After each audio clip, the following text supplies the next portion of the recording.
Friends, এই ভিডিওতে কর্মরত শিক্ষকদের টেট পাস সম্পর্কিত তথ্য, এই টেট কাদের পাস করতে হবে, অর্থাৎ সমস্ত টিচারদের কি এই টেট পাস করতে হবে কি না এর সম্পর্কিত ইনফরমেশন, এবং সিটেট পশ্চিমবঙ্গে গ্রহণযোগ্য কি না সে বিষয়ে কিন্তু আমি আলোচনা করব। তাই স্কিপ না করে ভিডিওটা একটু মনোযোগ সহকারে দেখুন। আশা করি এ বিষয়ে আপনার কনসেপ্ট ক্লিয়ার হবে এবং গুরুত্বপূর্ণ কিছু ইনফরমেশান জানতে পারবেন। আর আপনি যদি আমার চ্যানেলে নতুন হয়ে থাকেন, অবশ্যই চ্যানেলটি সাবস্ক্রাইব করে বেল আইকন প্রেস করে অল নোটিফিকেশান অন করে রাখবেন। দেখুন, মহামান্য সুপ্রিম কোর্ট 1 সেপ্টেম্বর 2025 কর্মরত শিক্ষকদের টেট বিষয়ে একটা রায় দেন। মহামান্য বিচারপতি দীপঙ্কর দত্তের বেঞ্চ যে রায় দিয়েছেন তার মূল কথা হচ্ছে যে প্রথম শ্রেণী থেকে অষ্টম শ্রেণী পর্যন্ত যারা অ্যাপয়েন্টেড এবং টিচিং করছেন তাদের সকলকে কিন্তু টিচার এলিজিবিলিটি টেস্ট বা টেট পাস করতে হবে। শুধুমাত্র ধর্মীয় এবং ভাষাভিত্তিক সংস্থা দ্বারা পরিচালিত বা প্রতিষ্ঠিত স্কুলগুলি এর মধ্যে পড়বে না, অর্থাৎ এদেরকে কিন্তু টেট পাস করতে হবে না। যাদের চাকরির মেয়াদ 5 বছরের কম এবং যদি প্রমোশন নিতে না চান তাহলে টেট পাস না করলেও হবে, কিন্তু যাদের চাকরির মেয়াদ 5 বছরের বেশি এবং বর্তমানে কর্মরত এবং রাইট টু এডুকেশন অ্যাক্ট চালু হওয়ার আগেও যে সমস্ত টিচার নিযুক্ত হয়েছেন তাদেরও কিন্তু অবশ্যই 2 বছরের মধ্যে টেট পাস করতে হবে। এই 2 বছর কাউন্ট করা হবে 1 সেপ্টেম্বর 2025 তারিখ থেকে, অর্থাৎ 1/9/2025 থেকে 31/8/2027 এর মধ্যে টেট পাস করাটা বাধ্যতামূলক। টেট না উত্তীর্ণ হলে পরিষ্কারভাবে অর্ডারে মেনশন করা হয়েছে দে মে বি কম্পালসারিলি রিটায়ার্ড। 29/5/2026 এই টেটের যে রিভিউ মামলার রায় মহামান্য সুপ্রিম কোর্ট যেটা জানালো যে সেই 1 সেপ্টেম্বর 2025-এরই রায় কিন্তু পুনর্বহাল থাকলো, শুধুমাত্র ডিউরেশনটা 31 আগস্ট 2028 পর্যন্ত এক্সটেনশন করা হলো। অর্থাৎ 5 বছরের বেশি চাকরি আছে এবং এলিমেন্টারি লেভেলে অ্যাপয়েন্টেড এবং পাঠদান করছেন এই রকম সকল শিক্ষকই টেট পাস করা বাধ্যতামূলক। সেই সঙ্গে আরও বলা হলো এই রিভিউতে যে এটাই কিন্তু ডিউরেশন বা টাইম এক্সটেনশনের শেষ ধাপ, এবং এখানেও মেনশন করা হয়ে গেল যে no further prayer for extension of time shall be entertained, এবং এটাও বলা হয়েছে সংশ্লিষ্ট রাজ্য এবং কর্তৃপক্ষকে নিয়মিত টেট পরীক্ষা নিতে হবে এবং 6 মাসের ব্যবধানে বছরে 2 বার টেট পরীক্ষা নিতে হবে। এইটা হচ্ছে এই টেট এবং টেটের রিভিউর মূল ম্যাটার। এবার যে প্রশ্ন যেটা নিয়ে সোশ্যাল নেটওয়ার্কে এখন ডিবেটই বলতে পারেন চলছে, সেটা হচ্ছে যে সমস্ত কর্মরত টিচারদেরই কি টেট পাস করতে হবে।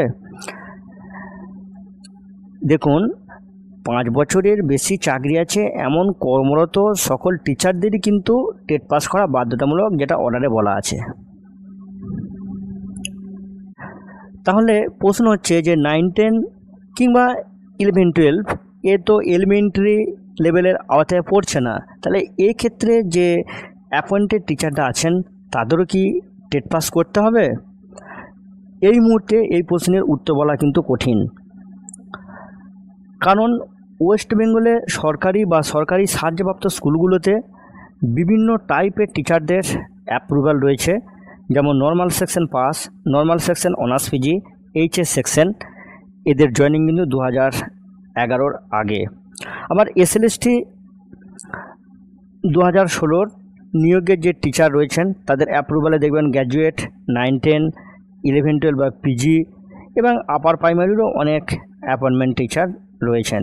আবার আরেকটা বিষয় দেখবেন যে 2000 আগে অ্যাপয়েন্টেড অনেক নর্মাল সেকশনের পিজি টিচার বেশ কিছু সাবজেক্টে জুনিয়র হাই স্কুলে কর্মরত, তাহলে সেক্ষেত্রে এদের টিচিং লেভেলটা হচ্ছে কিন্তু আপার প্রাইমারি, যা ইউডাইস ফর্মে কিন্তু মেনশন করেছেন। আবার মাধ্যমিক বা উচ্চ মাধ্যমিক বিদ্যালয়গুলিতে কর্মরত 9, 10, PG, HS section, normal section টিচারদেরও কিন্তু ইউডাইসে টিচিং লেভেলে আপারে কোনো না কোনো বিষয় কিন্তু দেখানো হতেই পারে, কারণ এখনও পর্যন্ত ওয়েস্ট বেঙ্গলের মাধ্যমিক বা উচ্চ মাধ্যমিক বিদ্যালয়গুলিতে অ্যাপ্রুভাল অনুযায়ী টিচিং লেভেলের কিন্তু কোনো ডিভিশন নাই। অর্থাৎ 9-10-এর টিচার যে শুধুমাত্র 9-10-এর বিষয়ই পড়ান এমনটা নয়। অন্যদিকে এইচএস সেকশনের টিচাররাও কিন্তু বিদ্যালয়ের ছাত্রছাত্রীদের কথা বিবেচনা করে 8 পর্যন্ত কোনো না কোনো বিষয়ে কিন্তু পাঠদান করে থাকেন। অর্থাৎ বিদ্যালয়গুলিতে অ্যাপয়েন্টমেন্ট অনুযায়ী কিন্তু টিচিং হয় না।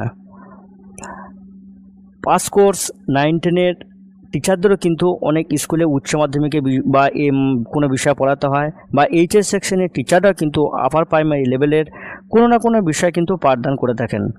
তাই যাদের অ্যাপয়েন্টমেন্টে আপার প্রাইমারি উল্লেখ আছে তাদের ছাড়া বাকি normal section, PG, HS section এই টিচারদের টেট পাস করা বাধ্যতামূলক কিনা এ বিষয়ে government of West Bengal school education ডিপার্টমেন্টের ক্লারিফিকেশন ছাড়া নিশ্চিত করে বলা কিন্তু সম্ভব নয়।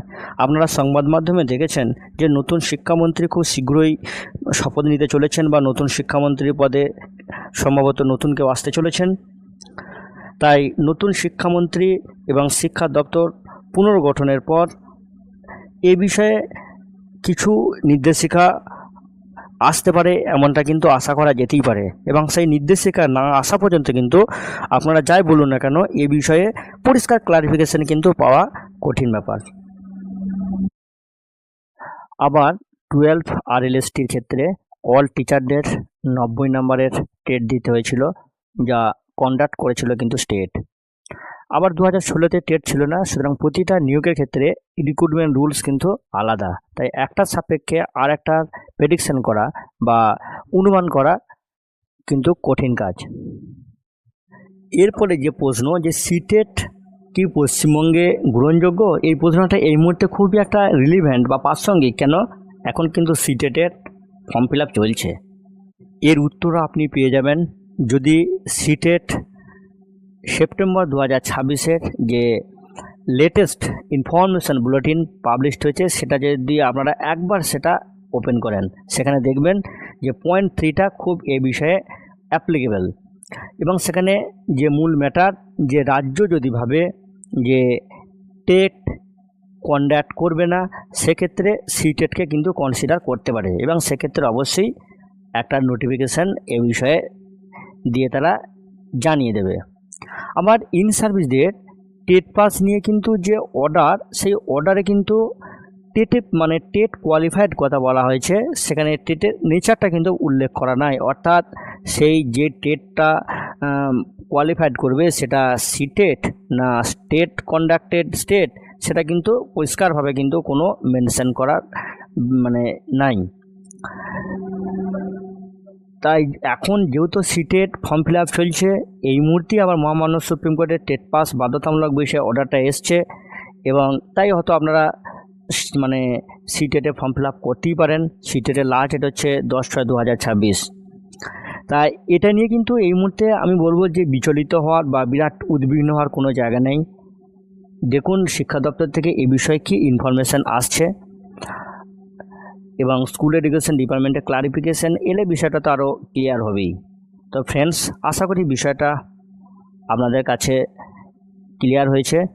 তাই শিক্ষা সম্পর্কিত যে কোনো গুরুত্বপূর্ণ তথ্য, যে কোনো চাকরি পরীক্ষার প্রস্তুতি, চাকরি পরীক্ষা সংক্রান্ত গুরুত্বপূর্ণ তথ্য এবং অন্যান্য ইনফরমেশন এর জন্য সর্বদা সঙ্গে থাকুন Biswajit information YouTube channel and Biswajit information Facebook page. Thank you.